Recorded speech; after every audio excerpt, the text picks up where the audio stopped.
Hello, today we're going to look at the continuing blessing of God. Then he, Isaac, went up from there to Beersheba. The Lord appeared to him that same night and said, I am the God of your father Abraham. Do not fear, for I am with you. I will bless you and multiply your descendants for the sake of my servant Abraham. Genesis 26:23 and 24. We looked at the blessing of Abraham, but God says he is the God of Abraham, Isaac, and Jacob. We're going to take a look at the continuing blessing of God. When we look at Genesis and the blessing that God pronounced on Abraham, we find that it was not only pronounced on Abraham, but was also to Isaac and Jacob, and then to Abraham's descendants. So when was Isaac blessed? We find in this passage that, as it was with his father, it was when he believed God and stepped out in faith that the blessing came. God started his blessing of Isaac first based on his promise to Abraham.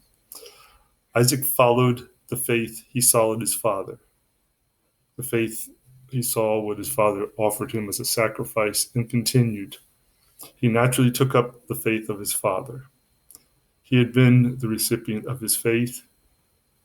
As a young man, he was to be the sacrifice of faith for which God provided the ram.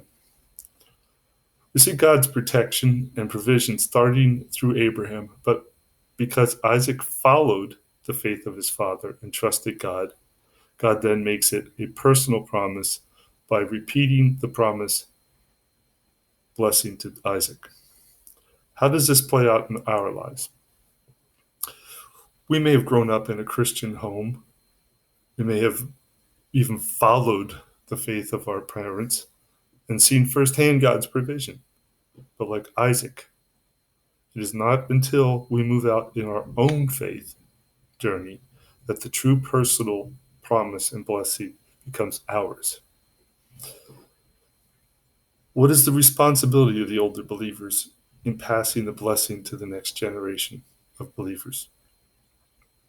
I believe it is our responsibility to live out the life of faith and promise in front of those who are younger.